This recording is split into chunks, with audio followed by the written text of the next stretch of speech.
Welcome, Dr. James Beckett, Sports Card Insights. I kept the recorder going with Torsten, and we took off on a more intellectual discussion after I thanked the sponsors, Topps, Panini, Upper Deck, Heritage Auctions, Huggins and Scott Auctions, Mike Stadium Sports Cards, Burbank Sports Cards, ComC.com, Beckett Media, Beckett Grading, Beckett Authentication. You may have to Google some of the terms. The PhD statistician is talking to a doctor of theoretical nuclear physics, but we got into risk management. So hope you enjoy, and you may be stretched by this. And here's Torsten. I have a question for you, and it's higher math. If a card is 10 times more difficult to find, in other words, we have a serial numbered card, serial numbered to, say, 100. Then we have another card that is serial numbered, the same card, except it's serial numbered to 1,000. So there's 10 times as many of the numbered to 1,000 as there is the numbered to 100 card. Some people have asked, well, why is that card not 10 times as valuable? I mentioned it's more like a logarithmic scale. Yes, that is true. People glaze over and say, you've lost me. But you understand what I'm saying. That's funny that you mention it, because recently I plotted the stated odds to the value, to the Beckett value. I didn't really find a functional dependency, but if there was one, it would be logarithmic, not linear. It's not linear. I assumed it might be logarithmic, not really, but maybe this would be the closest thing to. It doesn't have to be an exact relationship. But what I'm pointing out, I think it's helpful in understanding that when something is twice as scarce, it's not twice as valuable necessarily. It's less than that.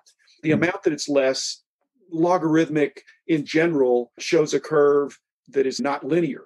The reason I'm bringing this up is for people in my family who said that calculus is not useful. In reality, calculus is about the rate of change. And I'm sure you had to take calculus for your physics. Most of the understanding of physics, of calculus, and vice versa comes from things in the physical world where there's the rate of change and the relationships, again, that are complicated, that are complex. Logarithmic and algebra, same thing. People say, why am I taking this stuff? I'm never going to use it. It's not that you use it as much as just the understanding that the relationship between scarcity and value is not linear. Just to know that is helpful, that it's less. And so if it was purely logarithmic, then the 10 to 1 would be more, log base 10 would be like from 10 to 100 is 2. 10 to the second power is 100. So, I mean, again, people can go do their own Khan Academy thing on logs. Something that's 10 times as tough is generally more than twice as valuable. But sometimes that's all it is.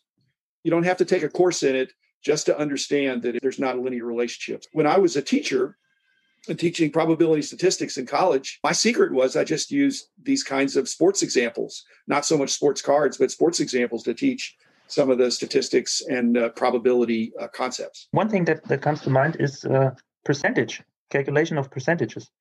I know that in Germany, we learned that at 7th grade, but nobody really gets it. But when you have an understanding or an application of it's 5 free throws out of 10 is 50%, or 8 free throws out of 10 is 80%. Then you have an application, and then you understand it better. If they made 5 out of 10, what's the probability that they're going to make the next one? There's all kinds of studies that have been done that show that there's no such thing as like a streak, that you're on a hot streak. If you generally make 5 out of 10, then you made the last one. Does that mean you're more likely to make the next one? No, you're probably still 50-50. You talked about practicing restraint, patience, being able to wait. And I just think the ordering cards or buying cards overseas, you have to be very patient. Right now, people are trying to be patient to get their cards graded, and they're waiting a long time. So how did you deal with that? I guess it was just the expectation. You just have to wait. There was a time in Germany you couldn't find any basketball cards. No stores had them anymore because they were not hot anymore. Then eBay came along. You found 1 or 2 cards that you liked on German eBay. But to shop in the US was hard because very few sellers would ship to Germany back in the days, beginning of the 21st century. You have to look hours and hours until you find a card that you wanted and that was priced fairly and that was shipped to Germany. It was hard endeavor to do back in the days. Your degree is in theoretical nuclear physics. My question to you is the rise of these vaults and fractional ownership and the aspect of having the card but not being able to touch it. Was that appealing to you in Germany if someone said, I'm going to be your United States repository, your vault. You buy the cards, we'll just ship them here, and we could eventually ship them to you. So to what extent do you want to have your cards in your albums or whatever, right? That is correct. Of course, I use ComC and also use Ship My Cards just to save on shipping. But I need my cards. I can't imagine having something like fractional ownership of a card. That doesn't appeal to me. It's a different kind of collecting. It's a different kind of collecting. These digital cards, I could see your collection, or you can see some of my collection right now because you can see the digital representation of it. I think the people that are just selling digital cards or digital video clips that have no tangible expression, I'm wondering how much that can catch on. It's a different kind of customer. I think, yeah, because we are collectors, and for us, I think the physical card is important. Maybe if you're used to just stock trading, then you could also do a digital card trading. That would be the same thing, maybe, but this is not for me. We're getting philosophical here, but we're allowed to do that because we have PhDs. If you're a hobbyist, it's mainly about the enjoyment in sharing and showing and having. And if you're in it for an investment, then you think that's not important to me, whether it's digital or fractional or virtual or actual. The main determinant is, can I make money? Can I sell this for more than I bought it for? If you're really a true collector, then if you don't sell or not able to sell something, you're not that upset because you still have it. Mm-hmm. If your Shack cards became worth twice as much or half as much, I don't think that's going to affect your behavior. Yes. In fact, it's even that I'm disappointed when the prices are too high because I'm more reluctant to buy new cards because I never plan on selling anyway. So it's really anti-investing, so to speak. Agree, but I do understand there are different people that have different philosophies. One of the things that a PhD is, the PH is for philosophy. You're a doctor of philosophy. And it seems like, how could you be a doctor of the philosophy of theoretical nuclear physics? Philosophy means the love of knowledge, doesn't it? Yes, I think so. Actually, in Germany, you are not a PhD. So I am a doctor of natural science. We don't have a PhD degree here. Okay. So, but anyway, yes. So it doesn't apply as much. But I'm just saying, when people would ask me, what's the philosophy of it? When you get a PhD in America and the other places where that's granted, you're learning the philosophy of the field. And this probably be true of your field as well. You have to know a lot, but as you get this terminal degree, you understand, but there's so much more I don't know. You understand what you don't know, and you understand that this field is so big that you're going to have to be a lifelong learner. That's why it's a PhD here, that you understand the philosophy of the field in a way that you know what you know and what you don't know. And you know enough that they're going to give you the degree and say you're certified to do that. But again, theoretical nuclear physics, Torsten, how many years did you have to go to school to do that? You have 10 semesters of just standard physics until you get your diploma.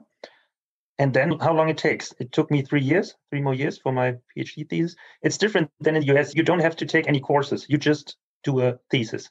Yeah? Then in the end, you will have an exam, of course, an oral exam where you defend your thesis, and also exam about the field of physics in general. And you have 4 or 5 professors. But you don't have to do courses like at the usual studies beforehand. The courses were important for showing that you understood and preparing you for your dissertation, which then, yes, there was an exam and there was an oral defense where you're in front of your committee and people in the department. They're not trying to make it easy on you. In fact, one of them was trying to make it very tough on me. They just want to know that you're tough. But our written exam was 7 problems, 7 days, open book. Cheating would have been asking another person, but you could read anything you wanted to read. You couldn't go get somebody to work it out for you because you had to be able to defend your work. I usually like to end these episodes on a positive note. I'm trying to figure out how this is a positive note other than things ended up okay for me. But I later found out that each of the 7 problems was put in by one of 7 professors in my department for the PhD candidates of that year. And 2 of the guys gave unsolvable problems for us, the several PhD candidates, to solve the problems that they were working on that they couldn't solve. Now I'm looking back and I'm thinking that sure didn't seem fair at the time that they were giving us all problems, because you had 168 hours. You had from noon on Friday to noon the next Friday, something like that. You had these 7 problems. And if you didn't solve them, you had to show your work to show that you had PhD level understanding of the problem. They told us to solve all the problems. And 2 of them were unsolvable. I hope that didn't pretty happen tough. for you in your theoretical nuclear physics, but statistics was a great choice for me. Any regrets for the career that you took? Are you very fulfilled in doing your theoretical nuclear physics? Actually, I don't work at nuclear physics anymore, but that's usual for a nuclear physicist who doesn't become a professor. I'm a risk controller now. Why don't you apply some risk control to the sports card market? That would be a good idea. I don't want there to be short selling in sports cards. I don't want people to be betting against the market, but that in effect is a form of risk control. That you have a market that has people understanding there's a balance, that maybe more people are bullish. But if you're bearish, if you're thinking things are going to go down, if you want to hedge, I don't think people are thinking that way. They're just thinking this is going to continue to go up. Like I said, I don't want to encourage shorting, but there's no risk management. It's almost like the portfolio managers in the investment world are saying, this is going to be that 10% of a portfolio that we're going to put into alternative assets that might be like Bitcoin or might be like some other new technologies. We understand we could lose everything, but we also could make a lot. I think that's the way they're looking at it, but not everybody talks that way. Some of them say this is an investment like the stock market. It's really not like the stock market. It's more speculative. We're not dealing with earnings. It's completely speculative. But it's uncorrelated with the market. So in that sense, it's a hedge, but it needs to be hedged itself. Fortunately or unfortunately, I know a lot of people that a lot of their paper net worth is in sports cards. Diversifying would be a risk management as well. I used to be liquidity risk manager at a bank, but currently I'm working at a local energy supplier, mostly market and credit risk. A head of household, if too much of their net worth, and they're not even thinking about some of the things you're talking about for themselves, for their family, they could get caught upside down in a down market. In Germany, that's not a big issue because we have very few collectors, but I guess in the US, this can be a big problem. I know a lot of people that most of their net worth is in cards. It didn't start out that way, but in the last couple of years, if you own some basketball cards, they have collections that are worth more than their house. And if it is, then crazy. They have to think, wait a minute, what do I do now? And because it's a paper valuation. Like you were saying, liquidity is strong right now, but right now, yes. It might not be. Actually, I don't know. I see the prices the last couple of months. I guess there's some manipulation going on. Crazy. It's crazy. On the logarithmic scale that we were talking about, it's not against science, but it's against what we said, is that the more scarce something is, the more it has increased. So it's the opposite of logarithmic almost. Example, there's 1,000 made of something, and so that's half as expensive as something they made 100. Okay. Then you go that same card, a version that's only 10 copies. That might be 10 times as expensive. Okay. Which is not sustainable. And if you had a one of one of that same card, would that be another 10 times more? Again, I don't think those are sustainable. I think it is going to gravitate toward more of a logarithmic scale. And same thing with the grading. That the 9 as opposed to a 10, seismic earthquakes, Richter scale. The Richter scale is a logarithmic scale.